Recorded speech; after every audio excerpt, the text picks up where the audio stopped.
Entramos ya en materia informativa. El Departamento de Estado de Estados Unidos expresó a través de un comunicado su profunda preocupación por la decisión del Consejo Nacional Electoral de Venezuela de impedir a los partidos democráticos de oposición que registren candidatos para las próximas elecciones. El portavoz del Departamento de Estado, Matthew Miller, señaló que la aceptación por parte del CNE de solo aquellos candidatos de la oposición con los que Maduro y sus representantes se sienten cómodos va en contra de unas elecciones competitivas e inclusivas. Así lo dijeron textualmente. Miller pidió también que la administración de Nicolás Maduro permita el acceso de observadores internacionales, ponga fin al encarcelamiento de opositores y miembros de la sociedad civil, permita la participación de todos los candidatos que se postulen y además libere a todos los presos políticos del país.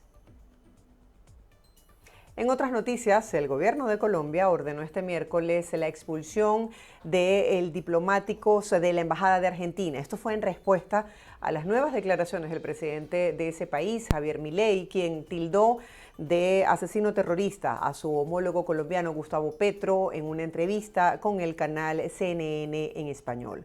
Así lo informó la Cancillería a través de un comunicado en el que dijo que el alcance de esta decisión se comunicará a la Embajada Argentina por los canales institucionales diplomáticos, así lo dijeron textualmente. Una corte de apelaciones de Estados Unidos rechazó la solicitud de Texas de permitir que su nueva ley migratoria, SB4, entre en vigencia mientras ese tribunal lo examina. Recordemos que esta medida autorizaba al Estado a arrestar y además deportar migrantes en la frontera. Este tribunal de New Orleans, en Luisiana, escuchará los argumentos, especialmente del gobierno federal, el miércoles 3 de abril, sobre si se debe confirmar esta orden judicial o no. Al respecto, la Unión Estadounidense de Libertades Civiles, uno de los grupos civiles demandantes, consideró que el fallo de la Corte de Apelaciones del Quinto Circuito es una victoria importante para los derechos de los inmigrantes.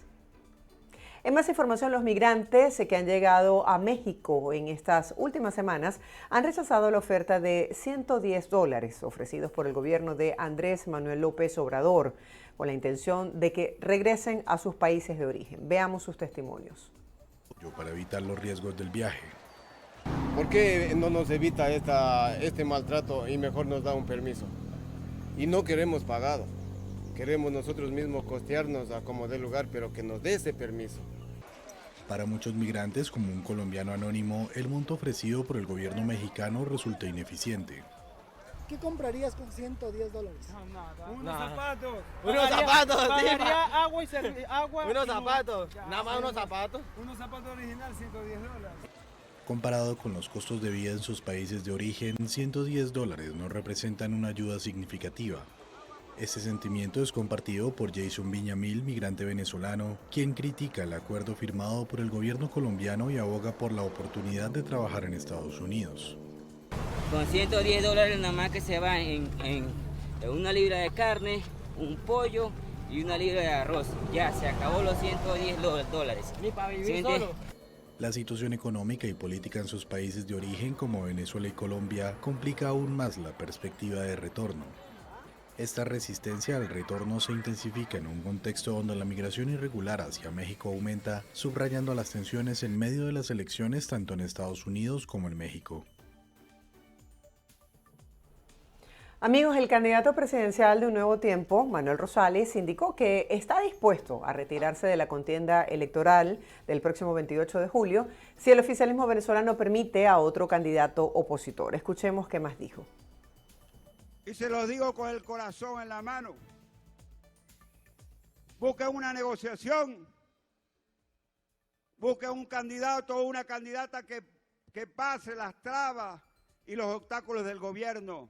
Búsquenlo y yo le entrego la candidatura a quien quiera. Búsquenlo, pero no difamen, no le hagan la guerra sucia al pueblo de Venezuela. No dejen sin salidos al pueblo de Venezuela. En otras informaciones, el presidente de Argentina, Javier Milei, ordenó el traslado de al menos 2 funcionarios de seguridad para custodiar la sede de la embajada en Caracas, donde se refugian varios dirigentes políticos cercanos a la coordinadora nacional del Partido 20 Venezuela, María Corina Machado. El martes 26 de marzo, autoridades argentinas denunciaron que la embajada había sufrido una interrupción en el suministro eléctrico tras acoger a los opositores en las horas anteriores al cierre del registro de candidaturas para las elecciones presidenciales del 28 de julio. Tras estas fallas, la ministra de Seguridad, Patricia Bullrich, a instancias de la ministra de Asuntos Exteriores, Diana Mondino, destinó el envío de agentes de la Gendarmería Nacional justamente a la embajada en Venezuela. Cambiamos de tema. La industria de cigarrillos en Venezuela, junto con las autoridades, libran una batalla contra el contrabando, su principal competidor. Así lo explicó al menos Iván Cárdenas, director de Asuntos Corporativos de una reconocida marca del país. Les presentamos el reporte. Es el principal competidor y no solamente en Venezuela, o sea, el principal competidor de la industria tabacalera en la gran cantidad de los países. Generalmente tú ves que una compañía legal está de primera y muchas veces quien está de segundo, como en este caso es el ilícito. Es la principal traba que tenemos. De hecho, el ilícito nos ha llegado a costar muchísimo a nivel de tamaño de compañía en años anteriores, porque llegamos a tener perdido prácticamente la mitad del mercado, la perdimos a manos del contrabando. Eso nos llevó a que nuestros volúmenes cayeran importantemente. Después, poco a poco, con otras estrategias comerciales lo hemos venido recuperando y también con apoyo del gobierno. Y es lo que nos ha llevado a volver a regresar a 4 billones y después ya el año pasado volvernos a montar en 5. Pero eso trajo consecuencias, por ejemplo, de que tuvimos que cerrar un tercer turno de trabajo. Hemos vivido en el último año y medio fuertes reestructuraciones para tratar de adecuar el negocio al tamaño del volumen que teníamos, porque no estábamos siendo necesariamente rentables del todo.